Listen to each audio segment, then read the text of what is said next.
de Onda Joven Radio, en el que queremos acercaros la cultura, la filosofía del rugby y todas las bondades que el mundo del oval nos va dejando. Programa número 27, y como las buenas escuelas y como habéis sido buenos alumnos, vamos a echar el cierre y nos vamos a ir de descanso de verano. No os vamos a poner deberes porque estamos muy contentos por cómo os habéis ido comportando cada jueves a eso de las 9. Hoy programa número 27, una nueva clase magistral que va a ser un poco especial, porque lo que vamos a hacer va a ser ir repasando un poquito todo lo que han sido estas 27 semanas, con algo más de 27 invitados en las que hemos querido ir dando cabida a distintas realidades y distintos temas.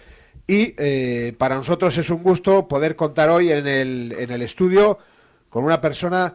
Es verdad que uno en el rugby se va encontrando con gente servicial, con gente acogedora, y yo personalmente, en mi caso, pues puedo decir que con Teto, la verdad que la conexión ha sido desde el principio. Él fue el padrino de nuestro primer programa junto con Tuco, allá por junio del 2017, y bueno, pues le quiero agradecer a nivel personal la acogida, el servicio siempre, y agradecerle que esté hoy en esta tarde para dar un repaso a todo lo que ha sido esta segunda temporada. Bienvenido, Teto. Pues muchas gracias, encantado, y parece mentira, ha pasado un año ya, creo que fue el 2 de junio del 17, es, sí señor. Dentro de nada va a ser el día 2, y para mí un placer. He oído muchos de tus programas, no todos, porque muchas veces está uno tan liado con esto del rugby, pero me encanta la filosofía, es un programa diferente, es alternativo al resto de lo que hacemos mucha gente, y me parece que es fantástico, y además sé que no solo te oyen en Valladolid, sino que te oyen en toda España. Ajá, eso es, tenemos ahí una clientela fiel, y yo creo que es importante lo que dice Teto, que ha entendido un poco también que la idea del programa es cubrir ese otro campo. Bueno, pues vamos a pasar a la primera sección, los caballeros de la mesa oval. Teto ya desde el primer programa tiene su diploma oficial, y hoy quiere ser un homenaje a todas las personas que en esta segunda temporada han ido pasando bien por los estudios o bien a través de la técnica.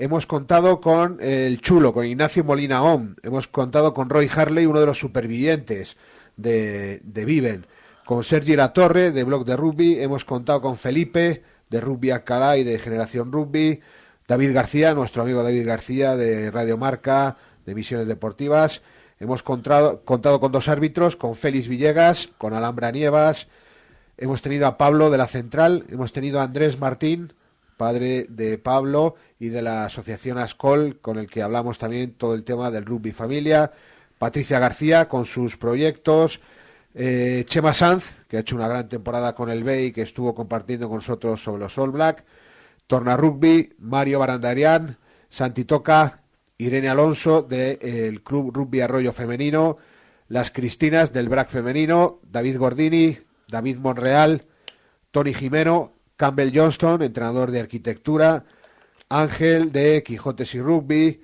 David de Plena Inclusión, que ahora hablaremos también de ese primer partido que se jugó, Leandro Lobrauco, un puma con su precioso proyecto de botines solidarios, un programa muy bonito también sobre fotografía que hicimos con Luz Fierro y Jean-François Sánchez, y por último el que tuvimos la semana pasada con Fonfo Alonso Las Heras. Pues vamos a ir repasando un poquillo con Teto Torres todo lo que pudimos compartir con esta buena gente, y hoy las fanfarrias y los estandartes suenan en honor y en homenaje a todas las personas que nos han acompañado en estos 27 programas.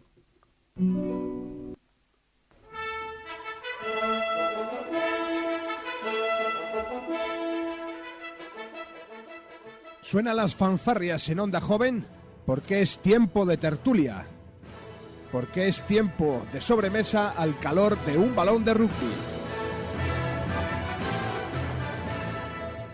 Suenan las fanfarrias y se alzan los estandartes para anunciarnos que ya están aquí con nosotros los caballeros de la mesa oval.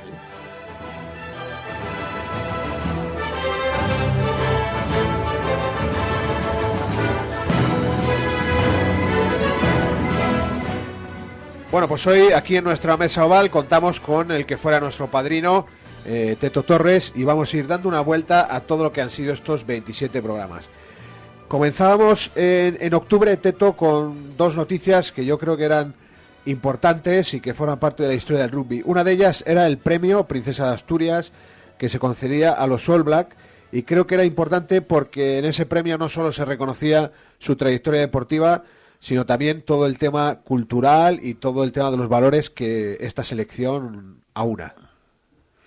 Pues mira, para mí además es algo espectacular. Después de ese día, en la entrega de los premios Príncipe de Asturias, Princesa de Asturias en este caso, fueron a Madrid, no sé si lo sabes, hicieron ahí una rueda de prensa, lo hizo la embajada neozelandesa, bueno, pues para vender el producto Nueva Zelanda. Y qué mejores embajadores que esos jugadores, esos técnicos, y tuve la oportunidad de estar viéndoles en directo.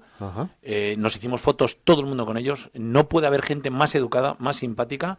Pudimos hacerles todos un par de preguntas y bueno, pues tener enfrente a míticos jugadores como Israel Dag o como el talonador Mealamu. Impresiona, pero impresiona más cuando les oyes hablar la humildad que manifiestan. Mealamu, que es un jugador maorí, que ha jugado en mundiales, que ha sido uno de los grandes anotadores siendo talonador, que ha hecho tan grandes cosas. Bueno, tú hablabas con él y te contaba cosas increíbles, como que les exigían muchísimo en su pueblo, o sea, en su población. Para ellos son auténticos héroes. Eso lo entendemos nosotros así, como que van por la calle y todo el mundo se queda boquiabierto. Y nos dijo que no era así, que cuando ellos perdían un partido, que la gente les exigía durísimo. Y incluso cuando bajaba a comprar el pan, recuerdo que decía, me coge la señora comprando el pan y me dice: ayer has jugado mal, ¿eh? Y eso que habían ganado de 20, o sea, es increíble. Y lo que dices tú, los valores aunan todo. Una gente súper profesional, súper educada, pero simplemente me quedo con una frase. Nos dijeron: nosotros no somos diferentes al resto del mundo, simplemente que jugamos un poquito mejor que vosotros al rugby. Para comentar este tema estuvo con nosotros Chema Sanz, que ha hecho un trabajo increíble. Gran tipo, Chema. Y un gran tipo con el Salvador B. Y me acuerdo que contaba que una de las cosas que él estaba aplicando de ese modelo era el tema de hacer a los jugadores líderes, ¿no? Que él veía muy importante que dentro de la propia plantilla tenía que haber líderes, ¿no? Es algo a tener en cuenta. Sí, lo que diga Chema, bueno, pues va a misa. Soy amigo de él, creo que ha hecho una labor excepcional este año con el equipo de División Honor B de El Salvador, consiguiendo la permanencia. Cada vez aprende más, ha sido, bueno, incluso ha sido entrenador de mi hijo en las categorías inferiores de la selección castellano-leonesa. Y sí, está haciendo un grupo, sobre todo creo que el equipo suyo de División de Honor B, lo que dices tú, forma líderes, pero basándose en que son amigos. El éxito de ese equipo es que todos son una piña. Entonces juegan al rugby, se lo pasan bien y de paso salen buenos jugadores cuyo objetivo es que en las próximas temporadas o incluso en esta suban al equipo de División de Honor para que el paso no sea tan traumático. Y sí, en este deporte se puede conseguir hacer líderes, pero siempre basándose, no olvidemos, esto es un deporte de equipo. Otras dos personas con las que tuvimos también oportunidad en estos 27 programas de ir ahondando en ese tema, uno de ellos fue el actual entrenador de arquitectura, Campbell Johnston, y bueno, pues un poco también desde esa humildad, ¿verdad?, de estar hablando con todo un All Black. Él comentaba, y la compañera que estaba intentando convencer al club de que había que escribir una nueva historia, esto que para los All Black es tan importante, ¿verdad?, del legado y de no olvidar de dónde viene uno, un club como arquitectura, claro, con ese currículum, pero como que estaba intentando convencer, decir, sin olvidar eso, tenemos que empezar a escribir una nueva historia. Han cambiado mucho las cosas. Ahora, mira, creo que ayer por la tarde mi hijo íbamos en el coche y comentando todo lo que ha conseguido el Quesos, que ahora es 8 veces campeón de liga, ojo como El Salvador, 8 veces campeón de liga, y le digo, pero los primeros no son los de Valladolid, es arquitectura. Y se quedaba un poco así como flipado diciendo, ¿cómo? Que hay un equipo en Madrid, pero si arquitectura, si no juega en División de Honor. Le digo, ya Miguel Ángel, pero es que hace muchos años arquitectura, cuando yo era un chaval, cuando yo jugaba esto, eran los mejores. Cuando no estaba el rugby amateur, cuando todo era rugby amateur y no era rugby profesional. Creo que ese ha sido el paso. Hay equipos que han asimilado muy bien el profesionalismo, sobre todo este pique vallisoletano entre el Quesos y El Salvador es lo que ha fomentado ese semiprofesionalismo o profesionalismo. Sin embargo, otros equipos como Cisneros, como el propio Arquitectura, que son equipos históricos, equipos míticos, bueno, pues han quedado un poquito más rezagados. Arquitectura es historia viva del rugby español y, por supuesto, tienen un legado. Y yo recuerdo que aquella Arquitectura tenía una línea de 3 cuartos maravillosa, una delantera con los hermanos Chupau. Bueno, daba gusto verlos jugar. Y por último, para cerrar este primer tema de los All Black, también hablamos con David Monreal, actual entrenador de Orense Rugby, jugador internacional, y preguntándole, él decía, ¿no?, que lo que coincidía, ¿no?, un poco también lo comentabas tú, es que la pasión es la misma, tanto en Nueva Zelanda como aquí, pero luego él recalcaba mucho el cómo se cuidaba que el jugador de rugby tenía que ser feliz y tenía que ser llevar un estilo en todos los aspectos de su vida, ¿no? Yo creo que eso es muy importante. Recuerdo ese programa perfectamente, lo oí como David Monreal había tenido contacto con Ricky McCaw, un mítico, probablemente, dijo él, el mejor jugador del mundo, el hombre que más caps tiene con los All Blacks. Y luego también habló de Norman Maxwell, que era un caso completamente diferente. Norman Maxwell, que es un jugador que recaló aquí en Vigo, que había jugado el partido con más espectadores de la historia, creo que eran 110.000, una Bledisloe Cup entre Nueva Zelanda y Australia, que ganaron los neozelandeses. Bien, y este jugador, fíjate, tomo tus palabras, se cansó de jugar al rugby. O sea, un jugador, un segunda línea, un tipo fantástico que lo tenía todo, fama, empezaba el profesionalismo, dinero, todas las chicas querían salir con él, le empezó a dar a la bebida y se dio cuenta de que nada, que todo había cambiado. Y luego, posteriormente, fue el rugby el que le sacó de toda esa, entre paréntesis, y perdóname la expresión, de esa mierda, y salió adelante. ¿Y por qué? Pues por que el rugby tiene algo distinto, entiendo yo, por eso tienes tu programa de los valores, y sobre todo es eso. Norman Maxwell vivió lo mejor del rugby, lo peor, y luego el rugby a un nivel amateur, como era el de Vigo, es el que le sacó de esos problemas. Comentaba Maxwell en el informe Robinson que en ese paso a la profesionalización, la gente que se acercó al rugby, él decía, me han robado el amor por el rugby y el amor por jugar. Y eso fue lo que le hizo meterse en la bebida, ¿no? Me pareció una frase muy brutal, ¿no? Porque era, como decías tú, un tipo que tenía todo, pero desde esa humildad decir, es que el rugby para mí es otra cosa, no es todo este tinglao que se estaba queriendo montar, ¿no? Y que a lo mejor justifica un poco toda esa crisis que después pasaron y que tuvieron que volver a rehacerse. Norman Maxwell es un tipo que emana eso, humildad. Yo le vi un par de veces por aquí por Pepe Rojo, se hacía fotos con todo el mundo, un tipo enorme, se agachaba siempre para hacerse fotos con los chavales. Y ese programa del informe Robinson es de obligado cumplimiento para todos los niños y para todos los aficionados al rugby. Es maravilloso, cuenta la historia del Vigo Rugby y también la de Norman Maxwell. No tiene nada que ver el amateurismo de unos con el profesionalismo que él empezó a ver, lo que subyacía, el profesionalismo, y le quitaron el amor por el rugby. Fíjate, es curioso, cuando lo tienes todo, él jugaba por jugar, y ya en el momento que le pagaban eran obligaciones, viajes, desplazamientos, era otro estilo. Es curioso, algo que a nosotros nos parece ahora habitual y no, es complicado. En octubre también, Teto, del año pasado, se cumplían 45 años de, para mí, una de las historias más contundentes y de superación máxima, como fue la de Viven, ¿no? Este equipo de rugby que va a viajar a Chile y se estrellan allá en los Andes, ¿no? Tuvimos lo que para mí ha sido una auténtica gozada, poder entrevistar a uno de los supervivientes, ¿no? Y cómo se resaltaba un poco dos cosas que un poco les ayudaron, ¿no? Que fue el tema de la fe y otra el haber sido jugadores de rugby, ¿no? Eran chavales jóvenes, pero aparte del físico, que ya habían mamado determinados valores, y eso a la hora de sobrevivir en condiciones les había ayudado mucho. Me diste mucha envidia en ese programa, que también escuché. Roy Harley, yo leí hace años el libro Viven, y recuerdo de memoria pues los nombres de muchos jugadores, de Roberto Parrado, de Nando Canesa, Parrado, Roberto Canesa, bueno, un montón. Me pareció un libro fantástico, pero sobre todo porque es un libro que era verdad. Y escuchárselo, cómo lo cuentan todos ellos, no sé, yo creo que aquel lugar les dio una aura de misticismo, hablan con una normalidad, pero como que están de vuelta de todo.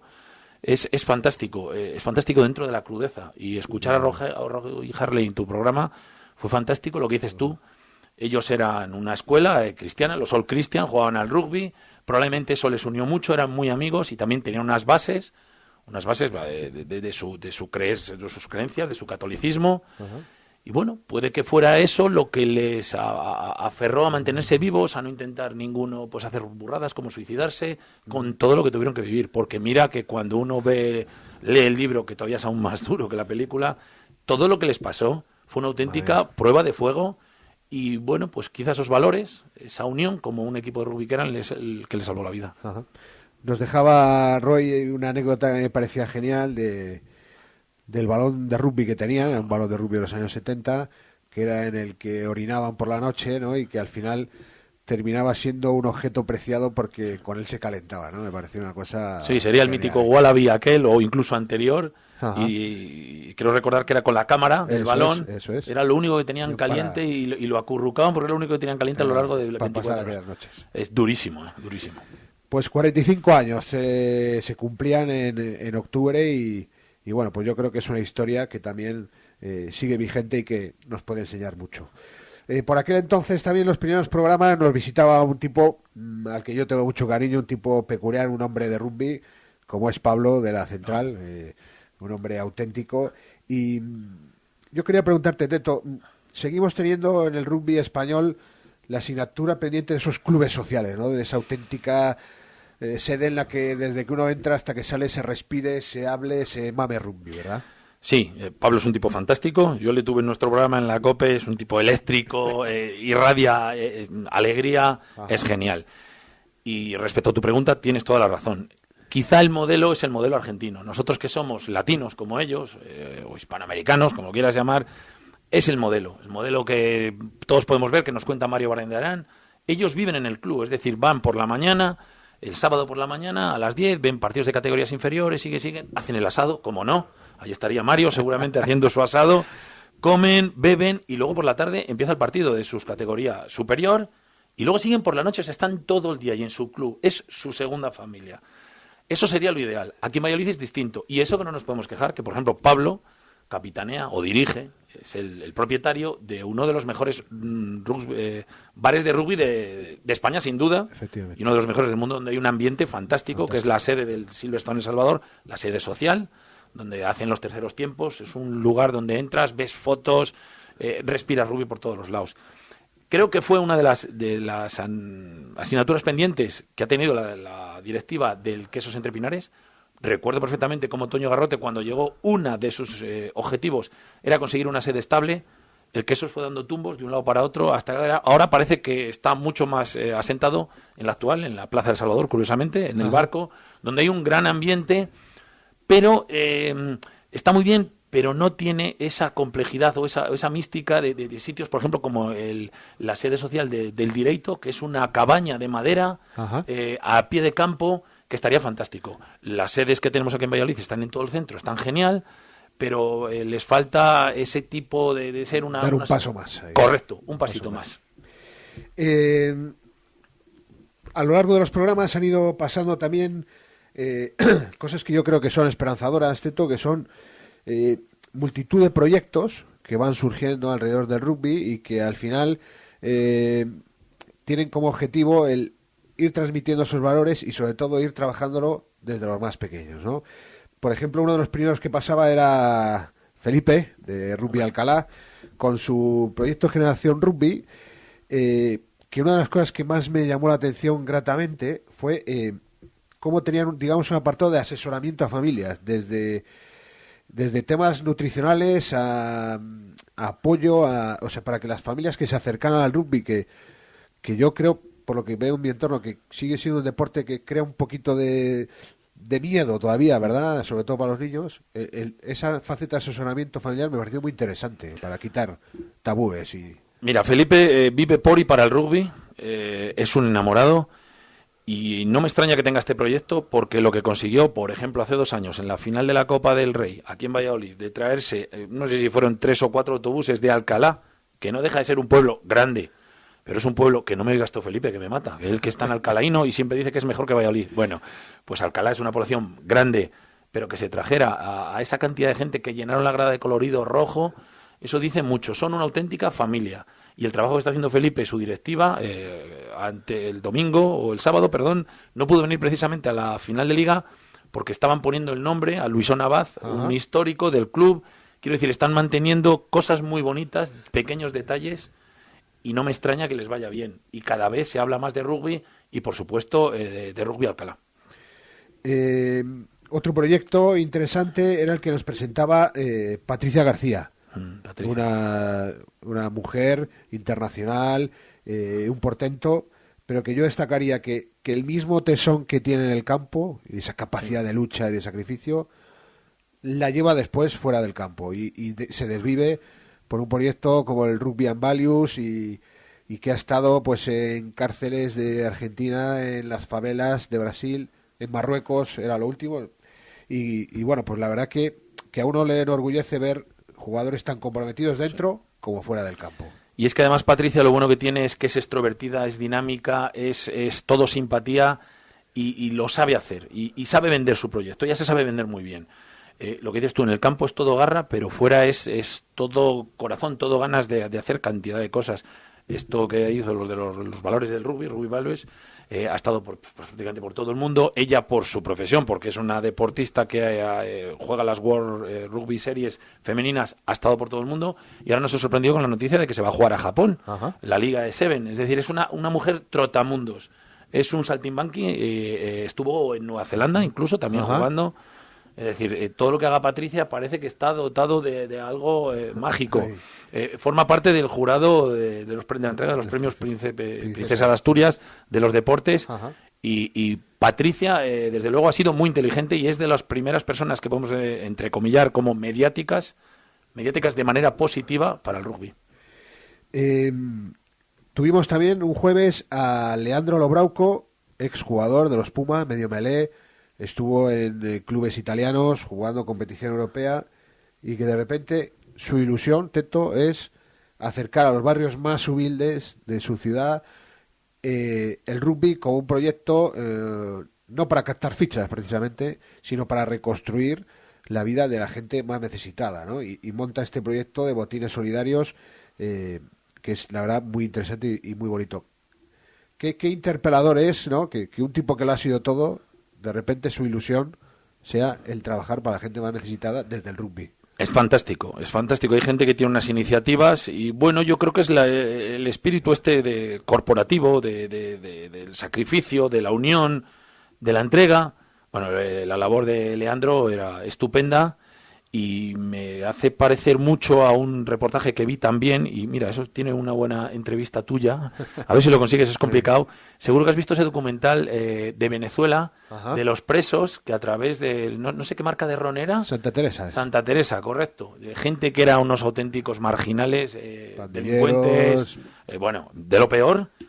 A través del rugby los consiguió sacar ese señor, que es todo un potentado venezolano, pero que ha hecho una cosa fantástica. Bueno, pues hay gente, de repente, en nuestro deporte, que hace cosas chulísimas. Entiendo que en el resto de deportes lo habrá. Lo que pasa es que nosotros hablamos del nuestro y se nos llena la cara con una sonrisa de oreja a oreja.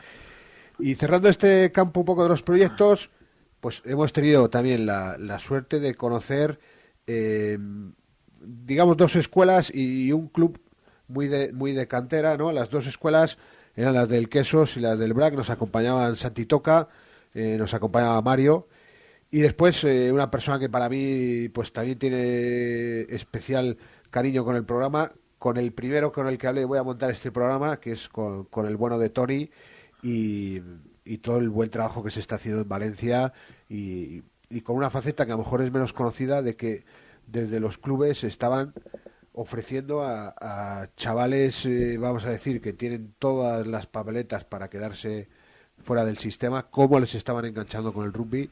Y creo que eso, más las escuelas con el sentido que se las da en los clubes de irles trabajando, creo que es necesario e imprescindible. Me estoy dando cuenta que has tenido unos invitados absolutamente de lujo. Y además, no solo gente muy buena como deportistas, como técnicos, como entrenadores, como directivos, buenísimas personas. Estamos hablando de Santi Toca, que es un tipo fantástico, al que le quiero un montón, que además sabes que va a ser el próximo presidente del Silverstone El Salvador. No sí, bueno, pues parece ser que Hansen lo deja. ¿Y quién va a seguir? Sí. Pues que mejor que el vicepresidente. Bueno, pues enhorabuena a Santi Toca. No me extraña que Santi Toca esté orgulloso de su cantera, porque tiene que estarlo, porque tiene un montón de gente y que son además el germen de la afición que luego va a aplaudir a los mayores. Y bueno, en el otro caso, en el caso del Quesos Entre Pinares, pues fíjate que han fichado a Mario Baranderán. Ya sabemos lo que es. Es un mítico entrenador que quedó tercero con los Pumas en un campeonato del mundo. Y que bueno, con su club, con Rugby La Plata, con una historia además terrible después de la dictadura de Videla, o en la dictadura de Videla, cómo supera su club una serie de cosas. Bueno, pues este señor llega aquí al Quesos Entre Pinares, gracias a la amistad que tenía con Bertoni y con Miguelón, y ha conseguido, bueno, pues seguir ese proyecto que ya estaba hecho desde hace años, que es la cantera del Quesos, y que ambas canteras, tanto la del Quesos Entre Pinares como la de Salvador, dan unos frutos espectaculares. Y sin ir más lejos, este fin de semana se ha jugado el Campeonato de España de categorías inferiores, en la que han venido niños de toda España, pero los niños de aquí, de Valladolid, cada vez son más.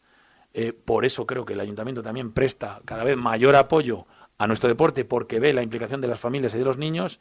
Y bueno, creo que es un orgullo, como vallisoletanos y como aficionados del rugby, todos los niños que cada vez más, y niñas, que hay un montón, juegan al rugby. Cerrando este bloque de proyectos, abro otro bloque importante de gente relacionada con la comunicación. Tuvimos un jueves a Pepe Ibáñez, que, bueno, podríamos destacar un montón de cosas, también un tipo acogedor y servicial donde les haya, pero me gustaría hoy un pequeño homenaje a ese número 100 de la revista 22, con la dificultad que sabemos que tiene cualquier cosa en papel ya en esta era digital, y más en un deporte como el nuestro que todavía sigue dando pasos. Pepe es amigo, ¿qué voy a decir de él? Es un tipo que lleva mucho tiempo dándolo todo por el rugby, jugó en Alcobendas, era un buen pilier y luego ha entrado en su faceta absolutamente profesional y lo ha dado todo. Se ha embarcado en una aventura cuando nadie era capaz de hacerlo. Al principio lo hizo con varios socios, incluso ahora cada vez son menos, pero él está ahí dirigiéndolo. Creo que cada vez le va mejor. Tiene unos colaboradores excepcionales, fotógrafos, periodistas, bueno, maravillosos. Y por supuesto, creo que para él llegar al número 100 fue todo un orgullo, un número precioso, pero todos esos números tienen detrás muchísimo trabajo, muchísimo esfuerzo, y Pepe y todos los colaboradores de la revista 22 se lo merecen. Estuvo también nuestro amigo común, el gran David García. Terrible. Terrible.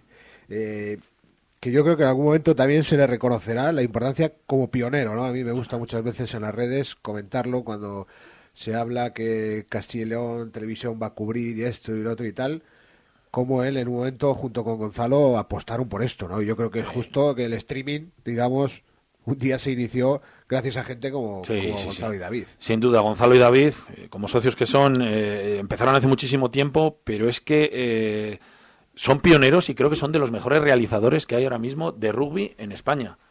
Les vemos por aquí por la calle, les vemos en emisiones, que hay gente que le puede parecer que es algo como de segundo nivel y para nada. Ha hecho producciones fantásticas. Quiero recordar que le felicitó todo el mundo por la realización de la Copa del Rey, que fue majestuosa, que hizo cosas innovadoras, fue sensacional y cada vez saben más. Ellos dos, Gonzalo y David, han sabido transmitir a sus colaboradores su experiencia y mucho me temo, insisto, que sean de los mejores realizadores que hay y deberían utilizarlos mal en televisiones generalistas. Dentro de este bloque también, pues un día tuvimos a Sergi Latorre, que juega en los Carboneros, de Blog de Rugby, un blog también bastante activo y con el que uno puede estar al día de noticias. Tuve la oportunidad de conocer y de compartir un rato muy interesante con Ángel de Quijotes y Rugby, entrenador del Club Zamora, y un programa que yo creo que quedó bonito fue el que dedicamos a la fotografía de rugby. Ah, sí, le oí también, sí.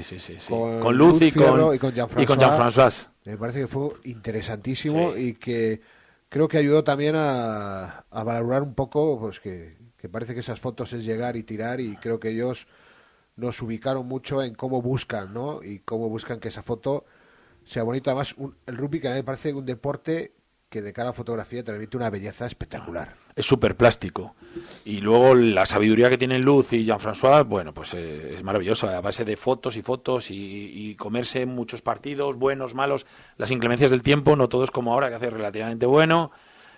Son dos auténticos profesionales que hay muchísimo esfuerzo, incluso esfuerzo económico detrás. Conseguir un buen equipo de cámaras, de objetivos, no es fácil.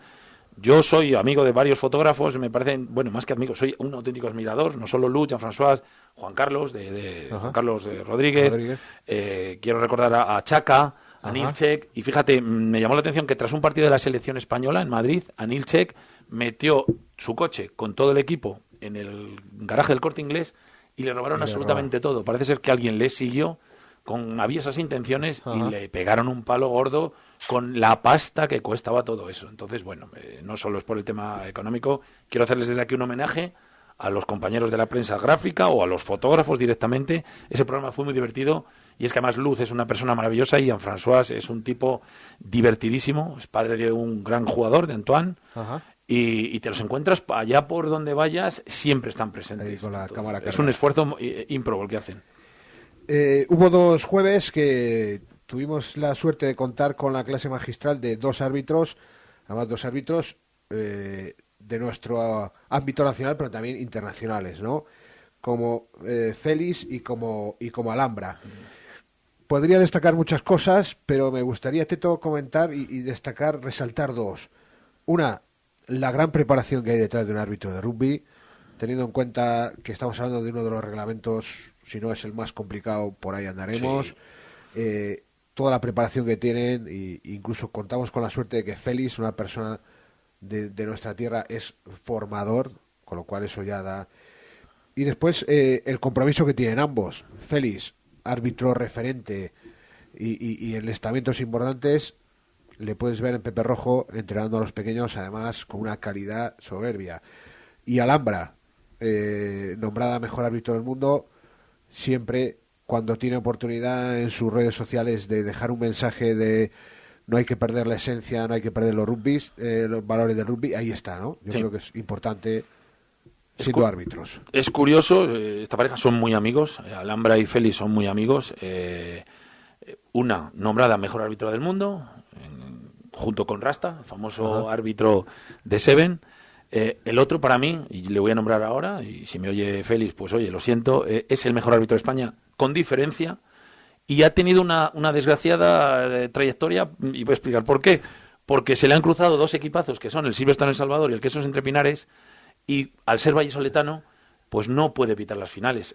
Yo le llevé una vez a nuestro programa en la COPE y le dije que, siendo el mejor árbitro de España como era, y que mucha gente me lo ha dicho, ¿por qué no se atrevía a pitar uno de estos partidos? Y claro, él dijo que para él era un compromiso, porque los de un equipo le iban a criticar y si ganaba el otro, los otros también. Entonces, bueno, el trabajo que tiene Félix detrás es enorme, un trabajo físico, un trabajo técnico, un trabajo de reglamento. Y Alhambra, por ejemplo, una de las cosas que más me llama la atención es que cuando colabora en el programa del Tercer Tiempo con Rodrigo Contreras a nivel nacional, el vasto conocimiento que tiene del reglamento. Uno de los peros que yo pondría a este deporte es que mucha gente juega y no ha salido nunca el reglamento, e incluso gente que llega a ser profesional, lo hemos visto, gente jugando en la selección inglesa, ha tenido que llegar al árbitro y decirle, oiga, que está usted cometiendo esto, que no se puede. Y el otro decir, es la primera vez. Es curioso. Bueno, pues detrás de la labor de los árbitros hay muchísimo trabajo. Y coincido contigo, es el deporte más complicado de pitar porque una sola persona tiene que tomar el mayor número de decisiones de cualquier otro deporte. Uno de los programas quizá de esta segunda temporada más emotivos fue el que dedicamos homenaje a Pablo Martín. Pablo Martín, jugador de Silverstone El Salvador, que prometía, ¿no? Los que le conocen decían que iba a ser un gran jugador. Los que le conocen sobre todo destacaban que era una grandísima persona y bueno, pues la leucemia se cruzó por su camino y tuvimos la oportunidad de compartir aquí con Andrés, con su padre. Esther, su madre, estaba en un segundo plano, pero yo creo que fue un programa muy emotivo. Me gustaría hoy volver a decir y que suene ASCOL, esa asociación que acompaña a las personas que sufren esta enfermedad, y destacar ese toque y esa unión, ese maridaje tan perfecto que son rugby y familia, Teto. Absolutamente. Es una desgracia lo que ocurrió con Pablo, pero bueno, si lo podemos hacer por analogía con nuestro deporte, a veces la vida te da placajes, de algunos te levantas y otros te dejan absolutamente crujido, que es lo que le pasó al bueno de Pablo. Mi homenaje desde aquí para él y para toda aquella gente que le ocurra lo mismo, bueno, pues saber que hay que seguir luchando como hizo él. A veces se pierde el partido y bueno, pues hay que aceptarlo, pero no hay que dejar de luchar nunca. Y por supuesto hay una serie de asociaciones por ahí que ayudan a la gente, que no está solo, y creo que hay que tomarlo en valor y por supuesto dejarse ayudar y tirar siempre hacia adelante, que es el valor y uno de los argumentos principales del rugby. Voy a cerrar con dos temas esta primera sección. La primera yo creo que fue una noticia muy bonita.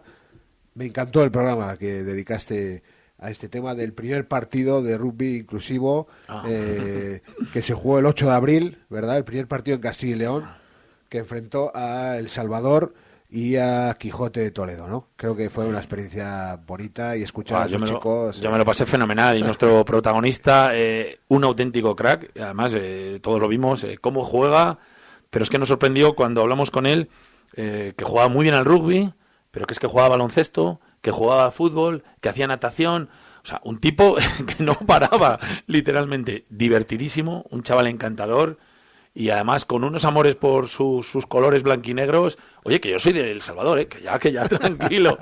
Y luego Juandi, su entrenador, que estuvo con él, también un tipo fantástico, que está muy acostumbrado, trabaja con gente en San Juan de Dios. Ajá. Y bueno, fue uno de los programas que más me han llenado porque se parece más a lo que haces tú. Es decir, no tanto el tema deportivo, sino el tema de lo que rodea al rugby.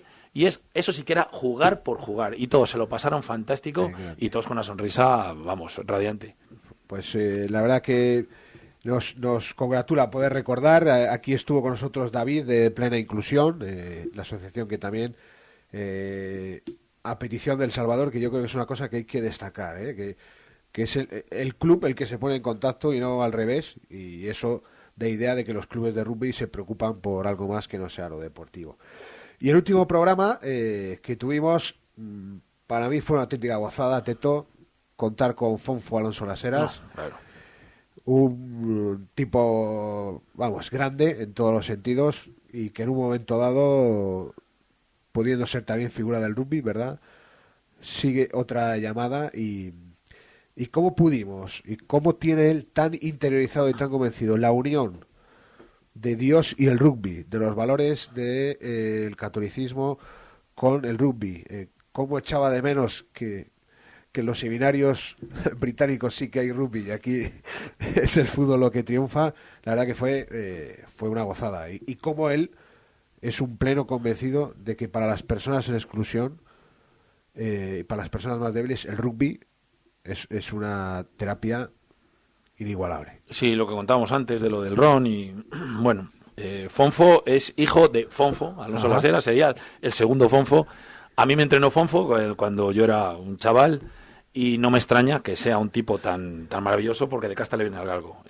Fonfo, su padre, es un tipo divertidísimo y bueno, pues los hijos lo tienen y en este caso Fonfo, bueno, pues decidió en vez de dar un pase sencillo de apertura al primer centro, decidió colgarse una patada, hacer un up and under, y ahí la ha cogido y ha ido por el camino difícil, algo que ahora no nos cuesta a todos entender cómo mucha gente, bueno, pues se dedica a esto, al sacerdocio, la vida religiosa, y bueno, pues es un ejemplo que es una profesión como otra cualquiera, con una vocación clara, y que es muy compatible un deporte como es el rugby, que puede parecer que lo practicamos gente muy bruta y eso, que ya sabemos que es mentira, bueno, pues con una vocación que te llena y que lo que ha comentado, que además este deporte ayuda a mucha gente en riesgos de exclusión a salir adelante. Pues de verdad que para todos ellos un agradecimiento de corazón y que nos han regalado pues momentos muy buenos que además ahora pues con ayuda de esto de los podcasts y demás, Teto, uno lo puede recuperar siempre que quiera y volverle a dar una vuelta. Vamos a pasar a ver cómo ha quedado el tema de las tarjetas amarillas y rojas en este año. Vamos a entrar en nuestra sección de El Sin Bin.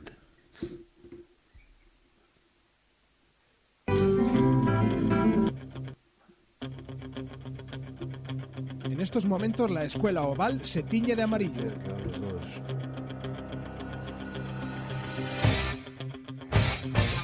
Nos acercamos con resignación y arrepentimiento al rincón de pensar. Llega a nuestra sección El Sin Bin.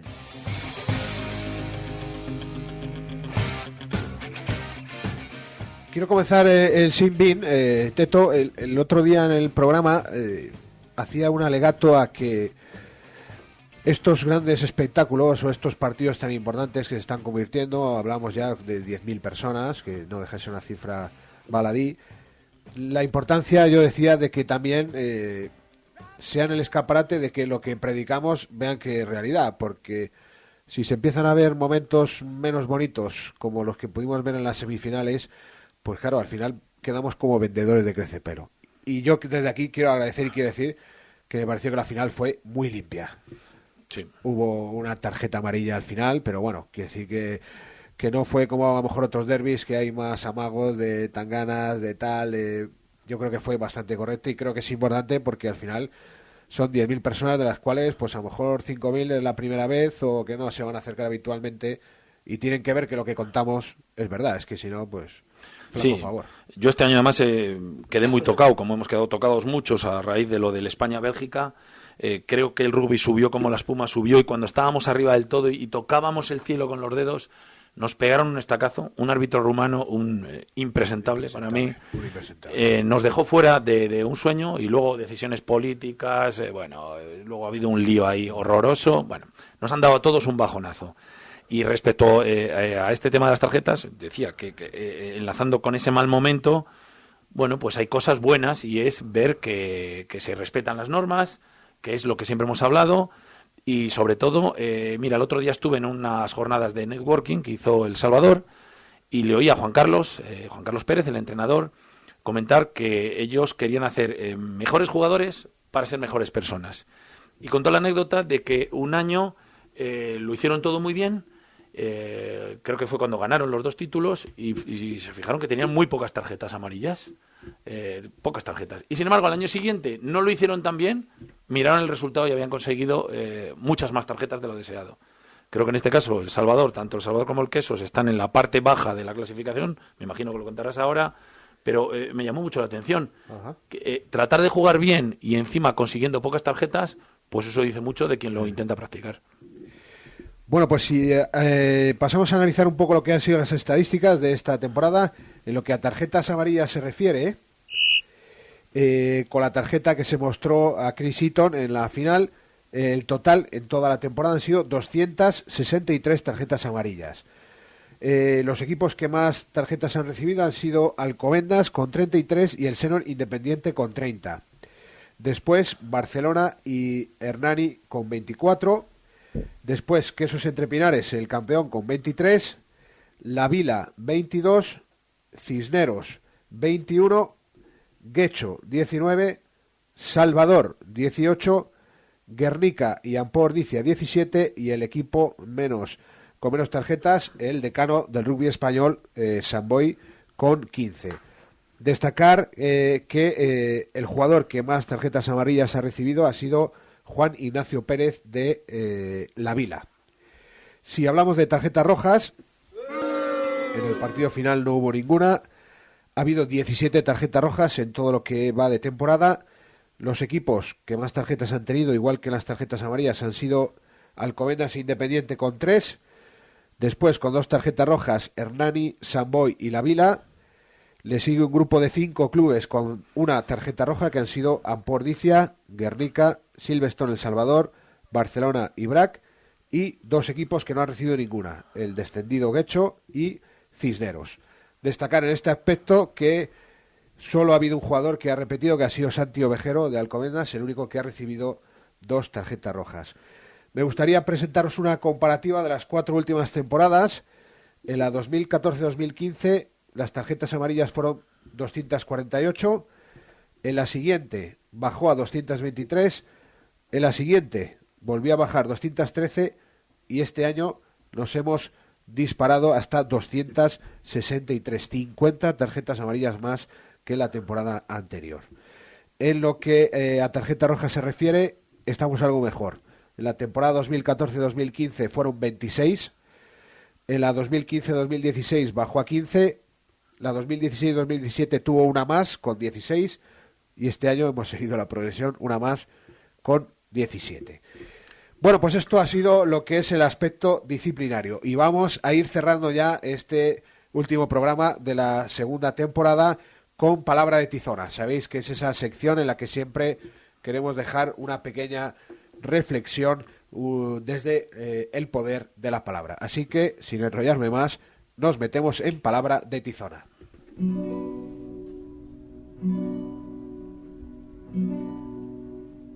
Mi fiel y leal compañera Tizona pide la palabra.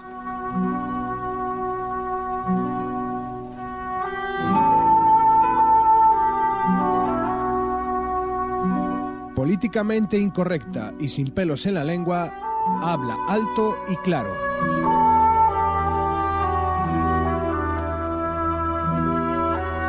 Preparen los oídos y el alma.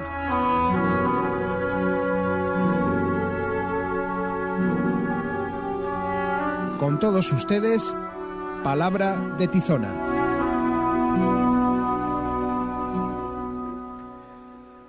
Llegamos al final de la segunda temporada. 27 programas han tenido cabida desde que arrancáramos allá por el mes de octubre.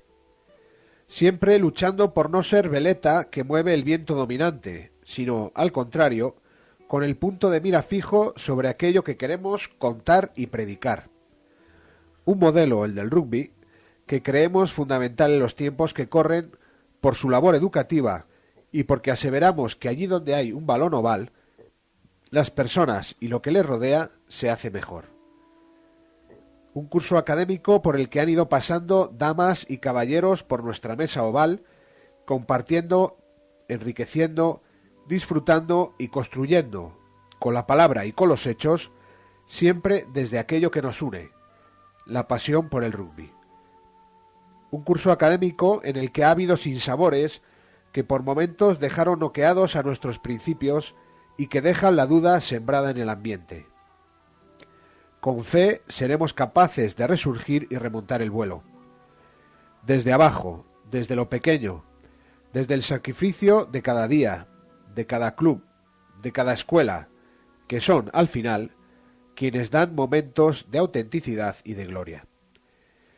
Llegamos al final con la satisfacción del trabajo hecho con esfuerzo y coherencia, con la alegría de hacer algo que gusta y en lo que cree, sabiendo que siempre hay lugar para la mejora, esperando haber sido una compañía la noche de los jueves y un transmisor válido de la palabra, haciendo que las bondades del rugby lleguen y se propaguen. Queremos agradecer de corazón a todos aquellos que han hecho posible esta segunda temporada, a todos aquellos que se han acercado a los estudios o a través de la técnica para impartir con humildad su clase magistral.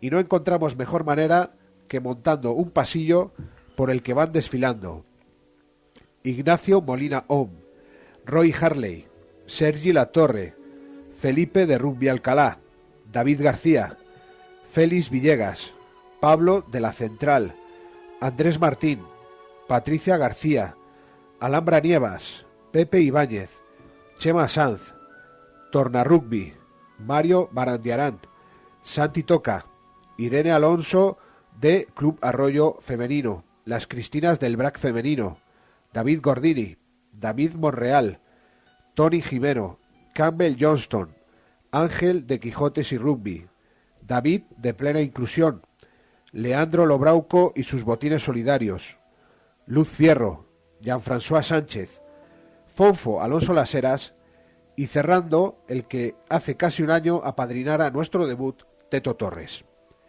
A todos ellos y a todos los que estáis al otro lado, fieles y respetuosos en vuestros pupitres, muchas gracias y muchas veces. No os ponemos deberes porque habéis cumplido con creces. Solo dejamos sobre la mesa la invitación de volver a escuchar algún programa concreto por la razón que sea. Feliz descanso.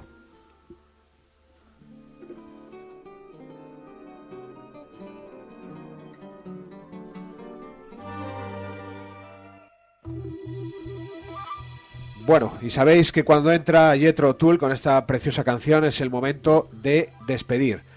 Agradecer de corazón a todos los que habéis hecho posible este programa, a todos los que le habéis seguido con cariño y deciros que a partir de octubre pues seguramente volvamos con una nueva temporada. Teto, muchas gracias por estar aquí, por compartir, por hablar de rugby y seguimos en contacto. Muchísimas gracias a ti. Ya sabes que como padrino que soy te sigo y procuro hacerte más seguidores y sigue adelante, que lo estáis haciendo fantásticamente bien, y sobre todo porque es un programa completamente diferente al resto, y eso es difícil. Recordaros cuáles son las vías de contacto. Podéis seguirnos a través del Periscope en el Twitter @laescuelaoval, nuestra página web www.ondajovenradio.es/La Escuela Oval, donde podéis encontrar los archivos de YouTube y el podcast, y también os dejamos nuestro correo electrónico laescuelaoval.ondajovenradio@gmail.com. Agradecemos también a Javier, responsable de la radio, que siempre está ahí con la técnica, con los grafismos, y que nos ha permitido también dar un salto de calidad en esta segunda temporada. Ha sido un placer, que tengáis un feliz descanso, os mando un abrazo y nos volvemos a ver.